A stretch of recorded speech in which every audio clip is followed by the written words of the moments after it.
What would have to happen for Ferrari, with all its history, pride and resources, to offer full control to Christian Horner, the architect of Red Bull's success? And how serious was what really happened in Singapore to trigger this internal revolution in Maranello? Singapore 2025 was not just another Grand Prix. It was the turning point that no one within Ferrari wanted to face, but that everyone feared would come. Under the artificial glow of the Marina Bay Street circuit, what many already suspected in private was exposed in public. The technical and operational structure of the Scuderia was on the verge of collapse. What was seen was not a simply disappointing race. It was the raw representation of a team whose spine is fractured, both technically and humanly. From lap 2, Lewis Hamilton, Maranello's brand new star signing, began to report severe problems with the brakes. It wasn't something minor. It was a progressive loss of the right rear braking system, a failure that altered the entire behavior of the SF25 during long braking and highly demanding lateral curves. At a circuit like Singapore, where thermal stress and braking demands are extreme, the problem quickly worsened. Hamilton was asked to apply the lift and coast technique, that is, releasing the accelerator well before the braking point to reduce the thermal load. It is an emergency strategy. It is a containment solution, not a performance one. Every meter traveled with this technique meant lost tenths and, more importantly, a total disconnection between pilot and machine. At the same time, Charles Leclerc faced an equally humiliating scenario. Also forced to resort to lift and coast, his radios revealed contained frustration. The Monégasque had been fast all weekend, but he knew that there was no real tool to compete. Both SF25s suffered from a chronic thermal problem, the imbalance in heat dissipation between the front and rear brakes, especially on the left axle. This not only caused loss of grip, but also generated micro-oscillations under braking that made it impossible to stabilize the car before the apex of the curve.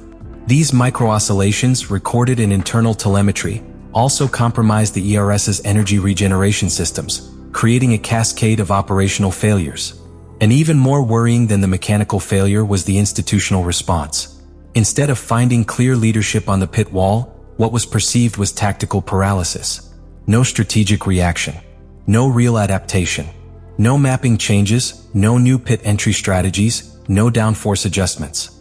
It was like watching a ship sinking with the crew sitting on their hands. This, according to several sources, infuriated Hamilton, who went so far as to make crude comments in the post-race meeting, directly pointing out the wall's lack of reaction as unworthy of a championship team. In Maranello, the word change is never simple.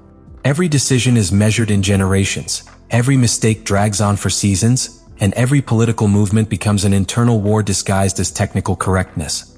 Therefore, when rumors of a rapprochement between Ferrari and Christian Horner began to circulate, the internal temperature of the team rose like few times before. But this time it wasn't just speculative talk. It was real. And he had a name, a place, and a very clear intention: to replace Frédéric Vasseur. Christian Horner is not just a team leader. He is a totemic figure within modern Formula One. The architect of Red Bull's hegemony. The man who knew how to keep a project cohesive despite internal scandals, proxy wars with Helmut Marko, and political challenges from Mercedes to Liberty Media. He is the figure who knew how to understand the language of engineers and the language of power. Exactly what Ferrari has been looking for since Jean Todt left almost 2 decades ago. According to paddock sources such as journalist Ralph Bach, the initiative did not come from Horner, but directly from John Elkann, president of Ferrari and grandson of Gianni Agnelli. Elkann, described by those close to him as an emotional and reactive leader, lost patience after Singapore. Confidence in Vasseur, which had been slowly rebuilt with the 2024 results, collapsed in a single race. His decision to contact Horner was not just a tactical move, it was a declaration of war. Internally, it was interpreted as a vote of no confidence in Vasseur. And here the Cold War begins within Maranello. Vasseur is not an easy character to move around. He has consolidated key relationships within the technical department, especially with figures such as Enrico Cardile, head of chassis, and Diego Tondi, head of aerodynamics.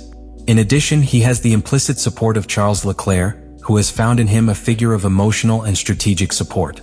However, Horner's entry would represent a total rearrangement of power. His arrival would imply bringing with him a completely different culture, where command is vertical, control absolute, and loyalty is earned with immediate results. It's not just a name change. It is an ideological reconfiguration. With Horner at the helm, Ferrari would go from being a team divided between its tradition and its present, to become a war machine aligned behind a single voice. something that has not happened since the times of Schumacher, Brawn and Todt. Horner represents British efficiency within Italian chaos, and that, for many within Ferrari, is a threat. Meanwhile, Red Bull is not immune to the situation.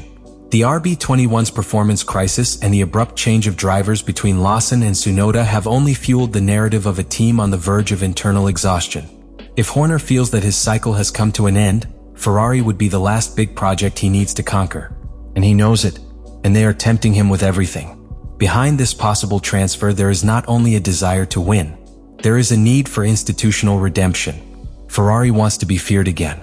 And to achieve this, she is willing to break her own rules, to betray their own processes, and to open the door to someone who was his antagonist for years. It's not just a risky bet.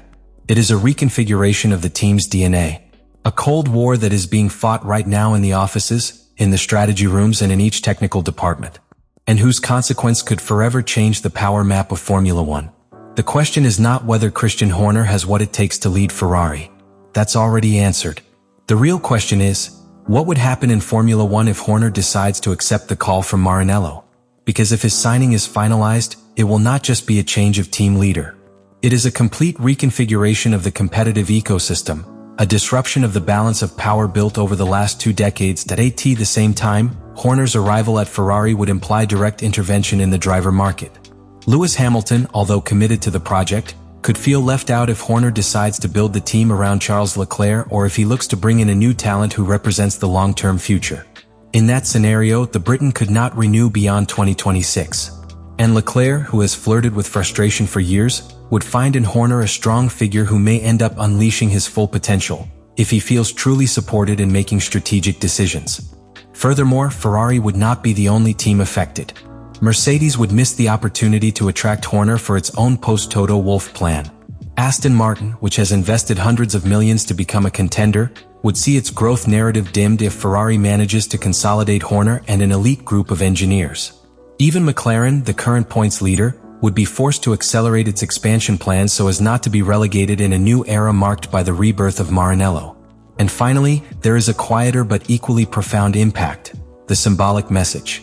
If Horner arrives at Ferrari, a taboo in modern F1 is broken. The most traditional and emotional team in history would have bet, without reservation, on the leadership of its former enemy. That gesture not only means that Ferrari is willing to change, it means that Ferrari has given up the idea that it can win alone, with its system, with its way of doing things.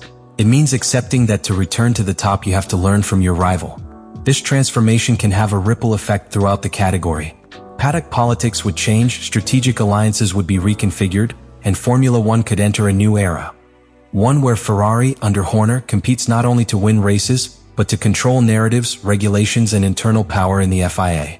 The movement, if it comes to fruition, would be one of the most disruptive in the history of the category. And the most incredible thing is that it all started with a brake failure on a humid October night in Singapore. The 2025 Singapore Grand Prix was not just a failed race.